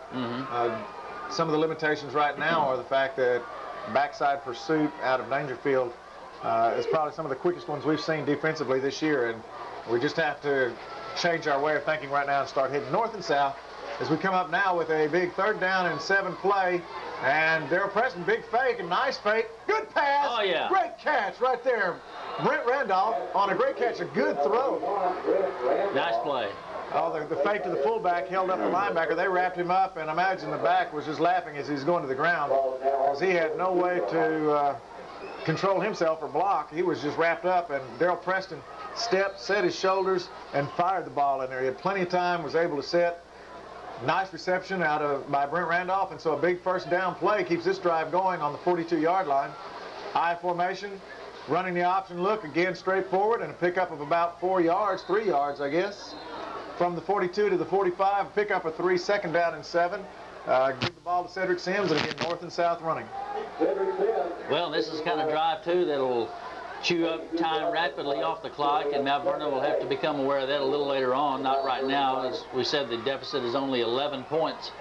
But like we talked about when we were enjoying our halftime meal up here, and we'll talk about that more in a little bit, was this first drive of the 3rd quarter is going to be awfully important for both teams. That's right, and here the Tigers come up with a 2nd down and 7. Have a little motion, looks like Daingerfield might be offsides. A nice pitch.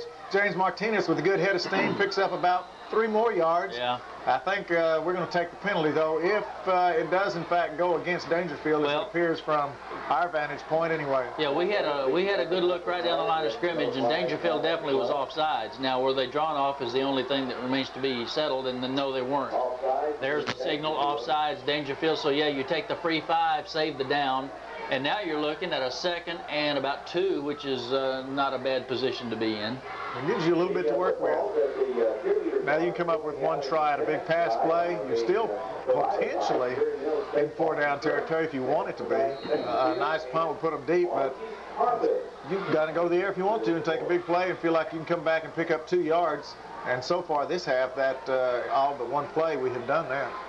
Well, drive-wise, I think this is the best either team has looked. Now, granted, Daingerfield has had a couple of drives capped off by big runs of 33 and 40 yards, so they haven't had to drive the ball as many times as Mount Vernon, perhaps. And there's a nice pass, play set up. Oh, and good catch, good play. Incomplete pass. Pretty good timing on Brent Randolph's part to try to pick that one up and amidst everybody. Ronnie Jones helping in on breaking up the pass.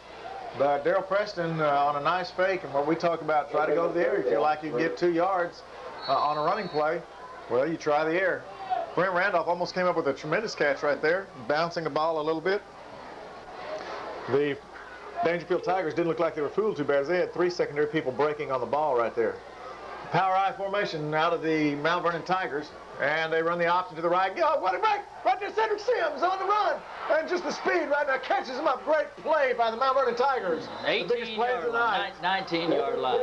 Down to the 19-yard line, so pick up a 31 yards on the run, and a nice quick hitting option. 2nd down or 3rd down play, a big play. We just needed 2. We got what did we say, 31 out of that? We'll take that anytime. Nice, now a big series for the Tigers so far, and if they can just keep it going. That's one of Coach Roten's concerns this year is we do pretty good and we sustain a drive like we have right now. We just have not been able to finish it off. So about time right now that we take care of the ball and business and stick it into the end zone. And right now running that look, counter in the backfield. Nice move. He's bounced off by Jeremy Smith, and he picks up about 7 or 8 yards as he bounced off inside. Looked like there wasn't going to be much, and his leg movement, and found a little crease, moved over, and now second down and about 3. This looks good for the Mount Vernon Tigers. We're really, like you said, for both teams sustaining a drive, no real big play drives. The 31-yarder was pretty good size, but we've started on around our 20-yard line and have moved it chomp, chomp, chomp all the way down. Still remains to be seen what happens, but so far this has to go in as one of the top 2 or 3 drives of the year. Right now, Daryl Preston, again, north-south running. Cedric Sims down to about the 3-yard line. Spotted first and goal for the Mount Vernon Tigers, and so first half possession sure looks good. They're just able to open up doors up front that they weren't able to accomplish in the first half. I don't know what blocking patterns, blocking schemes, or whatever, but whatever it is working right now. That's right. Whatever the coaches saw and asked about in the locker room has so far put the Daingerfield Tigers reeling backwards, trying to figure out how to stop the Mount Vernon machine at this point. And we use the machine right now a little lightly. We haven't just run over them the first half. But this second half has shown a little bit of pride and a little bit of momentum out of the Tigers. Coming up in a power I set. Here to give the ball to Cedric Sims. Bottled up at the line of scrimmage about 4 Daingerfield Tigers. I don't think he's in, but he did make a little yardage. Yeah, I think he got ahead a little bit. Spotting it looks like maybe about half a yard or a yard on the play. Daingerfield rising to the occasion right now to shut him down on a goal line attempt. So movement now, second down on about the 3-yard line, so not much gain right there. If any, the sticks did move forward a little. And this drive has consumed now what will, at the end of this play, will be half of the 3rd period. A 6-minute drive and still not in the end zone, but that's what you do to keep the Daingerfield offense off the field, is have your own good offense. Exactly. So we call a timeout now, something they don't like coming up there. And with timeout on the field, we'll be back after these 30 seconds worth of commercials. Don't forget, coming up after ball game The Barnstormers Family Restaurant is just that, a family restaurant. Home-owned and left in the 3rd quarter, an 18-7 ball game in favor of the Daingerfield Tigers, but that lead is in jeopardy right now as Mount Vernon is knocking on the door with a 2nd and goal from about the 3.5, 4-yard line. And Coach Roten and the Tigers, the Purple Tigers, called timeout as they saw something as they came to the line of scrimmage they didn't like the looks of. So at this point, we'll see what that timeout came out to be in terms of the play call. So back to an I formation for the Purple Tigers with Daryl Preston, the man under. James Martinez running a tailback toss to Martinez, and a quick read by number 80, Adam Hall, as he has run and put the Mount Vernon Tigers in a little bit more of a tougher situation with a 3rd and goal from about the 8-yard line, a loss of about 5 yards on that one. And if there's not ever an opportune time to lose yardage, but especially right there when you're down at the 2 or 3-yard line, those 2 or 3 yards are going to come tough enough, and now you tried to run the ball wide, and again the quickness and speed of Daingerfield right there to put the clamps on that play, and so now you're almost in a position where you have to throw it. Well, you're in 4-down territory for sure. So Mount Vernon, Daryl Preston calling, fakes to the fullback. Nice one throw over the line of scrimmage down about the 2-yard line, the 1 or 2-yard line. A nice look to the inside. Daryl Preston not able to see the completion as he was leveled following the pass, but a nice catch by Monroe down to about the 2-yard line, so a big 4th down play for the Mount Vernon Tigers, and equally as big for the Daingerfield Tigers to try to rise to the occasion for a goal line stand. From what I've seen on this drive, though, I think you have to just try to open a hole up with your 2 best linemen where you think you feel the most optimistic, your best chances are, and just try to run it straight ahead. Well, you see about 10 people about 1 yard from the line of scrimmage, and it's no gain. In fact, a loss of about 2 yards. And the ball goes over on downs, and so Daingerfield rises to the occasion now. Yes, they do. Turns back the Tigers, the Purple Tigers, from 1st and goal to take over for possession, 1st and 10 on their own 5-yard line. Now there's a momentum shift. Even though Mount Vernon's had all the success in the 3rd quarter, momentum has now shifted back to Daingerfield. However, If the Mount Vernon defense can go out there, you still have to realize field position is very much in Mount Vernon's favor, and create a turnover or make a big play defensively, it could shift right back just as quickly. That's right. It's 7.5 minutes consumed on that drive. We give to Montoya Brown right up the middle. And that man was a first half show. And he picks up approximately 4 yards on that play, giving the Daingerfield Tigers a little bit more breathing room. And so second down now coming up with approximately 6 yards to go. Well, I guess they give him 5 on that one, spot of 5. So second down and 5 for Daingerfield. Gives them a little breathing room, and Montoya Brown has been unstoppable so far for the Tigers. Again, they give to Montoya Brown. This time he's bottled up for 1 yard or no gain. It's one of the better stops we've had as of late with Montoya Brown. Looked like maybe his own men were kind of hampering his progress that time, as he, of course, the defense getting some good penetration, but looked like it was clogged up by his offensive men as well as some defenders there for him. Or maybe the defensive line stood there, man up, instead of being angle blocked and taken out of the play and giving Montoya Brown a little crease. That time they seamed it up and he couldn't break around anywhere. So no gain. Third down, 5 yards to go for Daingerfield as they come to the line now. And in high formation, the fake to the tail. Now they give it to Montoya Brown on the lead. And again, the young man is not going to be caught. Bye-bye. Right now we have a flag back. Here's the only thing that might save us. Montoya Brown at the 20 and the 10. And if the play stands, 90 yards. 6 points, 90 yards. And that young man is hard to stop. But the flag over here looks like there might be a holding or clipping or illegal block in the back. We better hope so for Mount Vernon's sake. My goodness, that would have made him some pretty impressive stats on the night. I do believe he would have a pretty fair size of yardage in his belt. And now the only thing I'll say about that flag was it was thrown early. It was not thrown way late. No. So that the fans, a little irate right now. They had a call earlier that kind of set the tone for their thinking the officials were not, well, I just don't want to talk about officials, but right now the play, the early flag and a point of foul penalty, the official has not marked it off yet, has he? Or has he? Well, if he has the chain gang, he hasn't paid much attention. Well, they get the first down. Here they go swinging into action. Okay, well, got that all straightened out now. It's 1st and 10 after about a 6-yard gain, as it turns out, instead of 90 yards. Now it's 1st and 10 for Daingerfield with 3 minutes and 10 seconds remaining in the third quarter. This one has moved along rather rapidly after the first quarter drug along. A lot of running plays by the Mount Vernon, time-consuming drive. And here we have 1st and 10 as Daingerfield moves into a little bit easier breathing territory. Running the pass pattern, ball's up in the air. Again, it's up for grabs, and it's intercepted by the Mount Vernon Tigers, Blake Bass. That ball hung in the air for a long time and gave the Tigers a chance to run up under it.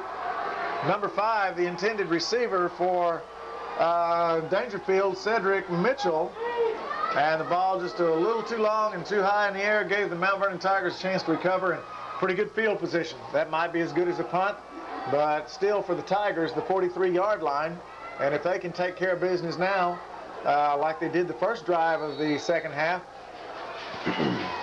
and cap it off this time, then we're right back in the ball game and putting the pressure back on Daingerfield. So the I slot right. Here comes one man in motion, number 76 for the Daingerfield Tigers. A little anxious to get across there to the line. It's Brian Lee. I don't know what he weighs up here. It looks like probably around 260 or 270. And once he gets coming across the line, it's kind of hard to stop and reverse whatever it is he weighs. He's a big man. Yes, and he was probably listening to the quarterback's cadence. And one thing Mount Vernon does real well is they are disciplined and they can alter the snap count, which gives them an advantage. As we've talked about before, some teams just get in such a habit of going on 1 or going on 2 or same cadence, same rhythm, and defense and offense both have the same advantage. We'll see what happens now. 1st down and 5, a free 5 yards on power I formation. Give it up front, and there's where we go right there. Jeremy Smith on the run, so a pickup of approximately 15 yards. Yeah. And so it's a first down and 10, depends on the spot, about the 25-yard line. And so first down, a new set of downs for the Mount Vernon Tigers.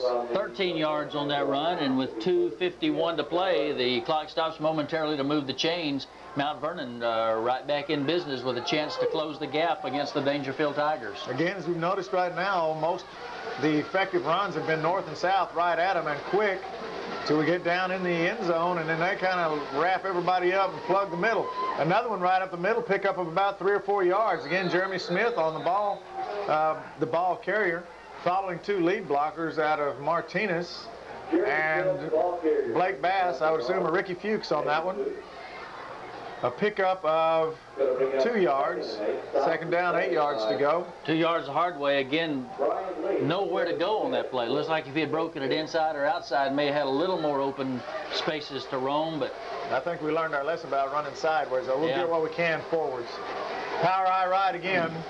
We're going to take it right there. The fullback, Cedric Sam, still moving those legs. Nice leg drive right Yeah. there. Most of that yardage was made by himself. gets about 5. He picked up a couple of tacklers about the line of scrimmage or right past it, and he was able to drag them for a few more yards and brings up a third down and a short 5 for the Mount Vernon Tigers. And again, 1:43 left to go in the third quarter, and Mount Vernon again moving the ball not relatively easy, but consistently against the Daingerfield defense here. A big third down play out of the I formation. Martinez running at fullback, Jeremy Smith at the tailback. A quick pass, and it's up for grabs.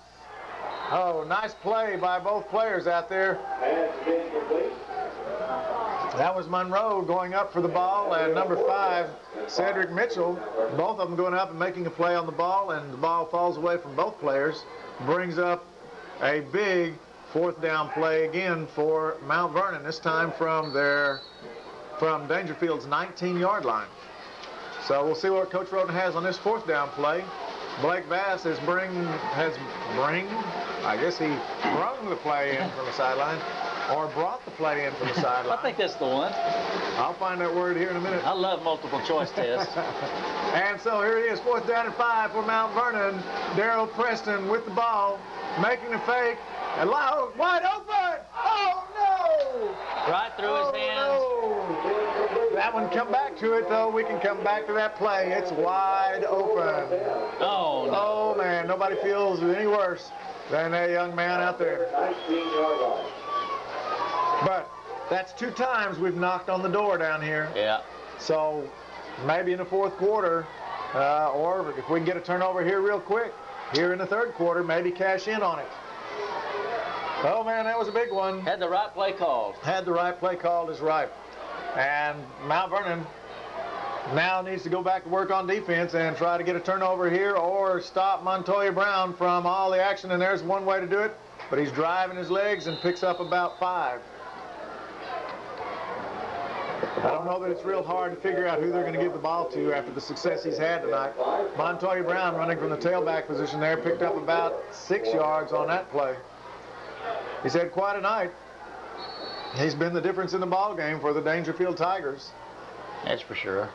And the speed that he carries is probably the fastest back that we have seen this year for Mount Vernon.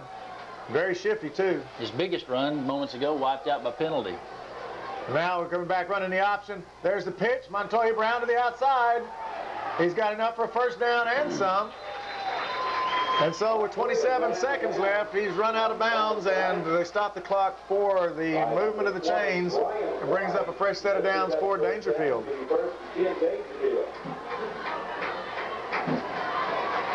And so from their own 35-yard line, they wind the clock, and so we'll find out. Well, they'll have to run a play because it's more than 25 seconds. So there's at least one play left here in the third quarter. They come to the line, bringing up an I with 2 tight ends and a wingback, and they run the fullback dive. That's probably Ronnie Jones up the middle. And 74, John Middleton in on the play, making the stop, and 4 seconds left here in the third quarter. And so we'll return to fourth quarter action following these words from your sponsors. In fact, fourth quarter time has rolled around, and the Mount Vernon Tigers had a very successful third period. They controlled the game pretty much all throughout the third quarter, but no more points to score for it. And they still trail by 11 as we start the final stanza of the District 13 3A opener tonight in Daingerfield. 18-7 our score, Daingerfield on top. They have the ball, second down and 6 from their own 38. Handoff, Montoya Brown, no surprise there. Nice up front work, though, by Mount Vernon. Holds him to a gain of about 2 yards. And that's what hold him to a gain is right, because he has made lots more yardage on several of the plays, and that one is one of his shorter gains of the night. We just keep talking about his ability, but he was the difference in the first half of where the score is right now. Aside from the 100-yard opening kickoff return for a touchdown, his runs of 40 and 30 yards have been the difference in the 18 more or the 12 more points that Daingerfield's put on the scoreboard. Daingerfield facing third and a long 3 at their own 41-yard line. Handoff, Montoya Brown hit at the line but spins forward and probably has spun forward for a first down. He was hit right at the line, but boy, his momentum, he hits the line so quickly. He does spin around, and he does get the necessary yardage for a first. So at their own 45, Daingerfield moves the sticks and has a fresh set of downs with which to work. 1st and 10 to go. So again, right there, Cedric Brown, I don't think, or Montoya Brown, that's just not a secret as to who they're going to give it to. No. It's just a matter of whether we're going to be able to stop him or not. The young man will be tired after night because he's toted the mail for Daingerfield most of the night. 1st down 10. Blue Tigers in possession of the ball and in control of the scoreboard right now, 18-7. It's a play action this time. Quarterback gets some pressure, and the quarterback is down back there, 77 and 80. Freddie Monroe, along with Russell McCurdy, spin him down back at the 39-yard line. So -6 on the play, and now it'll be 2nd and 16. Nice play there by the Purple Tiger defense. I thought maybe the ball was loose. As many Tigers were still scrambling after he was down, I thought he might have laid the ball on the ground, but he didn't, and that would have been a nice turnover had it occurred right at that point. Still a good defensive play. Now sets up a long 2nd and 15 or 16 yards to go, and that's a little more breathing room for the Tigers, the Purple Tigers. Still got to watch Montoya Brown. It doesn't take him long to run 16 yards. And he'll get the pitch. No, yes, there's the ball on the ground. Ball's on the ground, and Daingerfield miraculously got it. 6 or 7 Purple Tigers and 1 Daingerfield Tiger, and Montoya Brown. You talk about it's been his game. Well, he just may have saved the day right there for Daingerfield as he alertly pounces on the loose ball at the 37-yard line. I think the Tigers were looking for a chance to pick that one up and return it like they did with, or what was returned on them by White Oak in the first game of the year. And instead of just being able to fall on the ball, picking it up and returning it, it rolled right into Montoya Brown's hands. And so they maintained possession. All right, 3rd down. Daingerfield looking for a big play. Mount Vernon looking to get the ball back. It's going to be Montoya Brown, and not much gain there, maybe about 2, possibly 3 yards up near the 40. Well, I think that was just more of a conservative play right at this point. With an 11-point lead, you don't want to put the ball up in the air. You hadn't really completed any all night to speak of for any gain, and the last one was intercepted. So just Montoya Brown's been able to break several of them during the night. This one he didn't, and so 4th down and about 16 yards to go, and Adam Hall back to punt for the Daingerfield Tigers. Bass and Monroe back to receive the punt for Mount Vernon, standing about their own 25 or 30-yard line. Nice kick. Bass will take it at the 29. Looks for an opening, and not much of one there. Manages to bring it right back up the center of the field to the 38, and a late flag comes in, possibly a face mask. Well, I'm not sure exactly what that was, but there was more than one flag, so there's more than one person saw it. 39-yard line. Flag on the play. Officials discussing it. We've not got a signal yet. They're looking over at Mount Vernon's side, so I would assume they're asking us. Yeah, we got a block in the bag. No, they're not asking us. They're telling us what we did. Illegal block. At least the one good thing about that, it does not start us at 1st and 20. It just moves the chains back. We just start 1st and 10 from further back. Or are they? That should be just first and 10. It's first and 10. Against the Mount Vernon Tigers. Wasn't a dead ball foul, so first and 10 for the Tigers. It just moves them back. The 10 yards they gained on the return, they lose on the penalty. All right. Mount Vernon running out of the power eye this time. Wide out set to the left side. There goes Ricky Fuchs off the left side. Gets a block at the corner, and he's upfield for about 7 or 8 yards. Nice play. Again, the Tigers, when you take a look at the second half stats, they're winning the battle in the second half. They're just not winning the war right now. Still trailing by 11, but they have been knocking at Daingerfield's door all the second half. Very impressive display coming out of the locker room, trailing by 11 to a team that you're probably not favored to beat, but you know, a lot of teams may have said, well, we've done pretty well, let's pat ourselves on the back, but they've really brought the game to Daingerfield this half. They really have, and now it's kind of up to them to answer quickly here so they get another chance at it. 2nd and 3, who throws a lateral to Fuchs, I believe it is. Jeremy Smith, and he's got a first down at the 41. Nice little play designed right there to clear the side out. A dangerous play, because if you don't catch that pass, it's a free ball for anyone. So fresh set of downs for Mount Vernon. 7.5 minutes to play, 4th quarter, 18-7, Daingerfield, but Mount Vernon with a first and 10 at their own 40. But they need a big play quickly because they have to have 2 scores in order to win. And it's going to be play action pass again, heavy pressure this time on Preston, intentional grounding. They're going to throw intentional grounding on that one. That's an easy call to make right there. If he could have thrown it about 2 steps earlier when he didn't have quite the number of Daingerfield Tigers all over him, he might have been able to get away with that. Yeah. Play developed early, but a lot of pursuit out of the Daingerfield Tigers kind of shut down the opportunity. He was in a no-win situation there. He had scrambled back so far he was going to lose big yardage, or if you intentionally ground it, you lose big yardage, and I guess just in the heat of the moment, you lose a lot of yardage. To fling the ball. Lost it down with it too, so it's 3rd down. Second down. Second down, a long ways to go. 27 or 8. Looks like about 27 yards. 26 or 27 yards anyway. Well, we'll see what 2nd and 27 is for Mount Vernon. I don't know if you have one of those in the playbook or not. Well, we need to find one quick if we don't. What you do, you try to get about half of it back if you can.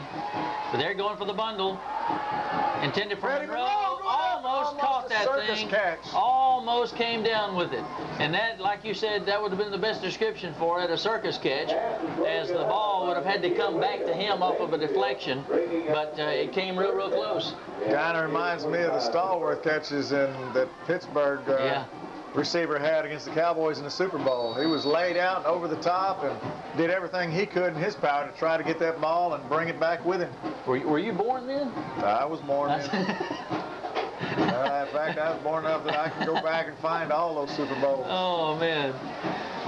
3rd down and still about the same 27 yards needed.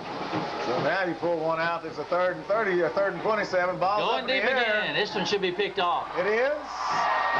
He dropped it. And then he dropped it. So 4th down. Nikhil Williams had the best shot at it. Actually, it was in his hands till he came down, hit the grounds, and it sprung loose, incomplete. So Mount Vernon now, after the intentional grounding call, kind of moved them back a little bit. It's kind of hard to pick up 30 or 27 yards in a couple of plays. Exactly 7 minutes left on the scoreboard clock in the ball game. We'll need some quick turnarounds right here. 3 and out by the Tigers, the Purple Tigers, holding Daingerfield to a point of getting possession of the ball and come back quickly. There's a snap, good snap. Nice kick, end over end. They're going to let the ball bounce.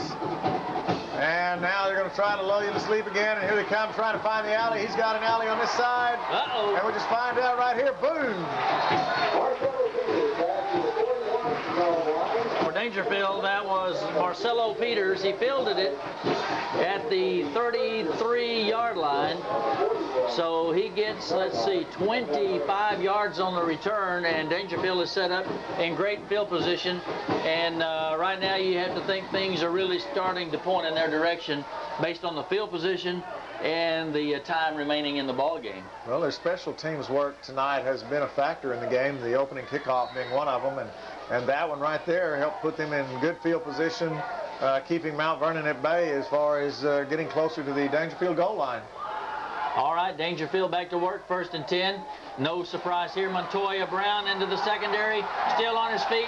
Finally dragged down by the 4th would-be tackler at the 23-yard line. Matt Mayer. Montoya Brown, a career night against Mount Vernon this evening. Matt Mayer stopping him after several people had collisions with him. Brian White spun him around, and only the hustle out of Matt Mayer saved another score for Daingerfield by Montoya Brown. We might have mentioned his name once or twice tonight. Yeah, you may have heard that one. Daingerfield up over the football, 23-yard line on Mount Vernon's end of the field. If they score here, that would just about put the icing on the old proverbial cake. Brown again dives headlong to the 20, a gain of about 3.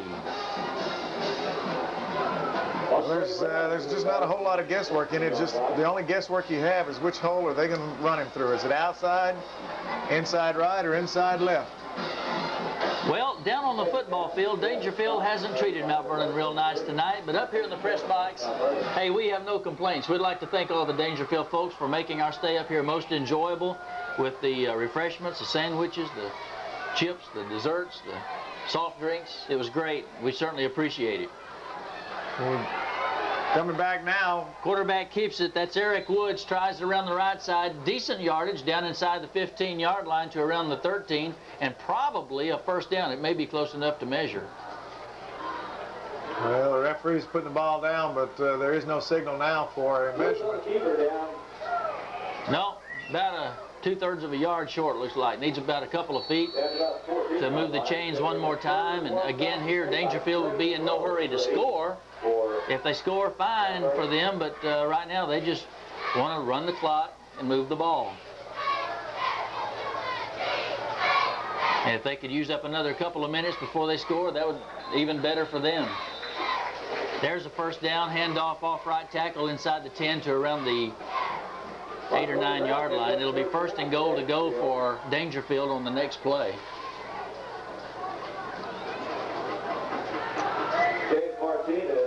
Right now, Daingerfield, like you say, not in any hurry to get to the line of scrimmage and keep peeling that clock, because this is as close as they've been to the Mount Vernon goal line in the second half.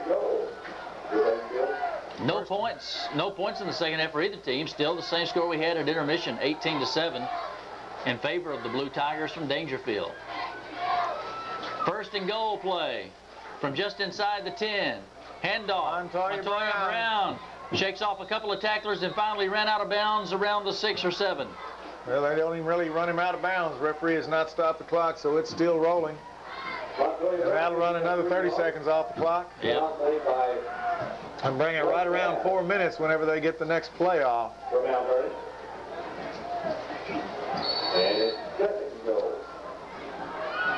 Number 81 for Daingerfield checks in with the next play. That's Santos Barrera. And Barrera, is flanked out wide to the left side on the play.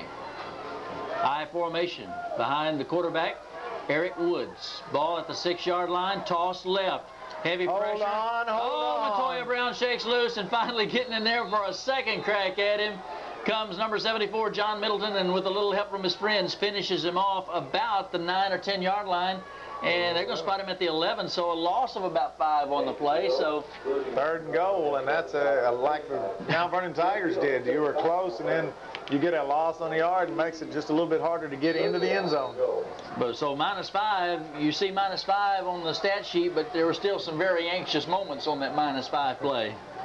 He was about one leg shake away from being able to open it up and get his speed generated again.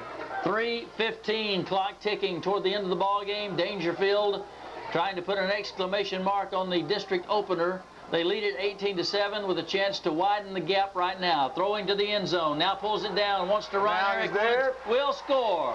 And he's in. Touchdown, Daingerfield. 2:59 to play in the game. We'll have the try for pointer points to come, but we'll take a quick break, and we're back in 30 seconds. At Horizon, we offer friendly service that you expect from your hometown pharmacy. Feel free to use our convenient drive-through window for all of your prescription needs, or come inside for friendly service. Well, we're back, and the extra point try is good, and Daingerfield has widened their lead to 25-7 with 2:59 to play in the game. And it's time now for Tiger Trivia, brought to you by the Prairie Station Restaurant in Mount Vernon. If you know the answer, you can win a free regular catfish plate dinner and bottomless beverage compliments of the Prairie Station Restaurant. Proud supporters of Mount Vernon Tiger football. This week's trivia question has to do with Mount Vernon's opponent this evening, Daingerfield. And you'll remember their amazing string of success back in the 1980s. The trivia question is a two-parter. How many state championship games did the Daingerfield Tigers play in, and how many of them did they win? Mail your answer to Channel 54, Post Office Box 390, Mount Pleasant, Texas 75456, or call your answer in to 572-4351. If you don't get an individual or the answering machine, please try again until you do. Then be listening next week for the correct answer and the winner of the free dinner. Compliments of the Prairie Station Restaurant on I-30 at exit 146 in Mount Vernon. And congratulations to last week's winner, Donna Trantham of Mount Vernon, who knew that David Cates quarterbacked that 77-78 Mount Vernon Tiger quarterfinal team. With 2:59 to go, Daingerfield has it teed up, and here we go. Kicked off to Mount Vernon.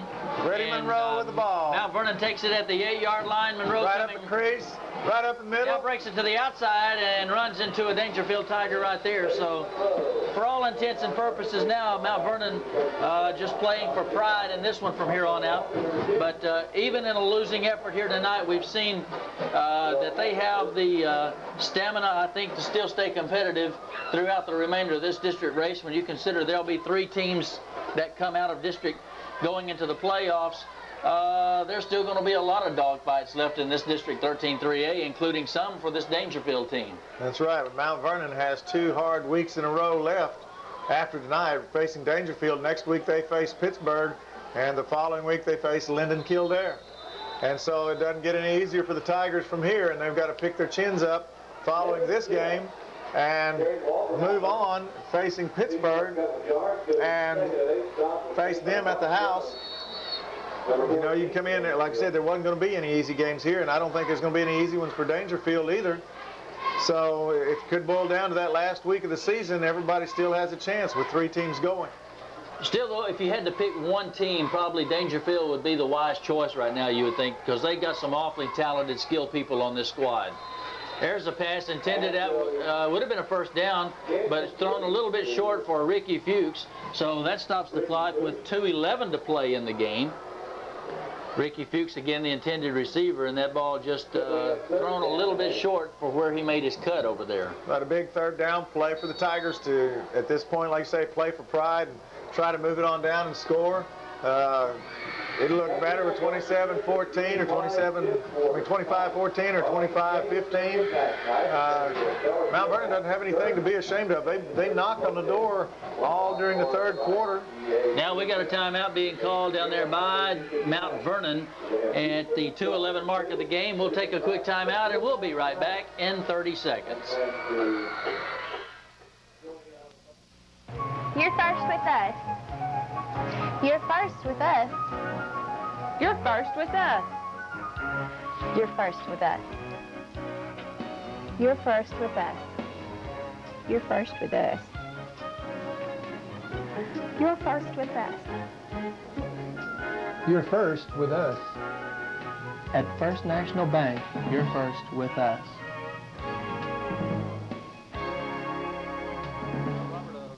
We were talking about the upcoming schedule, looking ahead to the immediate future. Next Friday night, these Daingerfield Tigers will be traveling up north to face more Blue Tigers at Clarksville. So that should go down as another district win for Daingerfield, you would think, barring a upset of unbelievable magnitude. And next week, it doesn't get any easier, if at all, for Mount Vernon. They do get to play at home next week, but they got the Pittsburgh Pirates, who appear to be getting better each and every Friday night.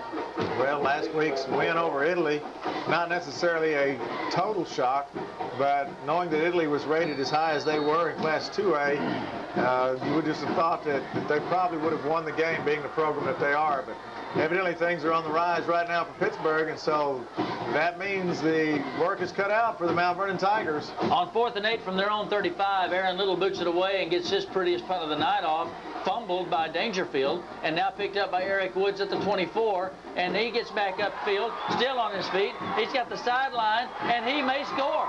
He may score. We won't catch him. That is amazing. Totally amazing. From the 24-yard line, he goes 76 yards after being knocked off balance at least 3 times during the course of the run back. It's a special teams play again. That one was more individual effort than special teams blocking. But when you're blessed with a little bit of speed and a little bit of balance and a little bit of determination right at this point, and you might be catching Mount Vernon with their heads down just a little bit at this point, thinking, okay, the game's pretty much out of reach. What do we do to try to get back into it? And that punt right there just kind of sealed their fate. And probably the 31-7 score that it is right now is not a real indication of what the game really was played with. Hall to kick the PAT. It looks like it's off to the right. Did he get in there? Yeah, just right in there. Barely sneaked in there, but that counts. Wasn't and real pretty, it's but 32-7. Yeah, I was about to say just what you just said. You wake up in the morning, read the paper, 32-7, and you think, yeah, Mount Vernon didn't show up. But it's kind of the opposite of that Monday night game up in Green Bay between them and the Minnesota Vikings, where the score was relatively close when the game was over, but the game was a blowout. This one, you ask any of those Daingerfield guys down there, coaches or players alike, was it a 32-7 game? And they say, no, this thing was a tooth and nail game right up until the last 2 minutes.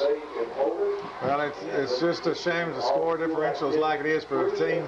Mount Vernon played their hearts out. They had opportunities in the third quarter and early in the fourth quarter as they moved the ball relatively at will against Daingerfield. But when Daingerfield's back was up against the wall, they answered the call and held Mount Vernon out of the end zone. And then here in the fourth quarter, things have just kind of exploded a little bit after a punt. They took over on their on Mount Vernon's 45-yard line. Well, maybe Pittsburgh will see the score and underestimate us a little bit. Well, we could just hope that the Mount Vernon Tigers will just raise their chins right now, realizing that's just the first district game, and that doesn't make the district champions out of the first game.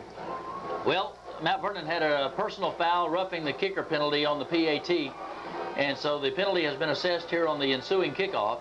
So Daingerfield will be booting it away from the Mount Vernon 45-yard line. So that gives them an advantage, and Adam Hall has a pretty good leg. He's put it down around the 15-yard line most every time, and that's just kicking it at an angle and hanging it high. Right now, he ought to be able to reach the end zone.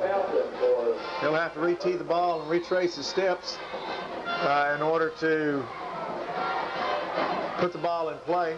Still a minute 44 to go in the ball game, and Daingerfield looking good. 32-7. The ball falls off the tee again.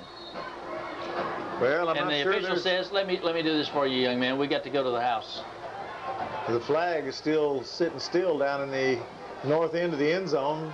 So I'm not sure what's causing the ball to fall off the tee, unless he's just got it tilted too high and too erect. Retraces his steps now, and maybe we'll get the ball in play and get the game underway again. It's 32-7. Teeing the ball up at the proper angle probably isn't that crucial right now. Well, I think down in one end of the field, you'll probably hear the fat lady singing right now. Yeah. Well, just warm that voice up. It'll be a touchback with 1:38. We'll take our final timeout, and we'll be right back after this message. 38 to go. Mount Vernon back with the football. They try a quick hitter right up the middle and manages to get it forward for about 7 or 8 yards. Ball carrier that time is Cedric Sims. Now Mount Vernon just playing on pride alone with the last minute and a half of the contest. Pick up 7 yards, and that's just something that Mount Vernon does. They'll still keep coming at you. 7 yards yards on the previous carry. 2nd down and 3 now for the Purple Tigers. Freddie Monroe wide to the right side. Handoff comes to Jeremy Smith. Breaks through one tackler and then taken down by a double team of Blue Tigers at the 31. But appears to have a 1st down. They're going to spot the ball, and they do give him the 1st down. He just had to cross the 30-yard line or touch the 30-yard line. So a fresh set of downs for the Tigers now with under a minute left to play here in the 4th quarter. And they wind the clock. Mount Vernon not anxious to stop the clock right at this point. I think it would be kind of a moot point to stop it here, and the game's pretty much out of reach. So let's finish the game off, get ready for next week, and the Pittsburgh Pirates as they come to town. And we just have to forget this game existed for Mount Vernon. Cedric Sims on the carry there, no gain on the play. Just learn from your mistakes and hold your heads high. Get ready for Pittsburgh as the district is still up for grabs. Nobody has claimed inside shot or inside track or anything after 1 week of play. Lots of teams to choose from in this district that are very good quality teams. Cedric Sims burst into the secondary off left tackle, and he's upfield for about 15 yards as time expires. And we have a final from Daingerfield. The Blue Tigers 32, the Purple Tigers 7. Some time out for some messages. Back with our wrap-up and scoring recap after these.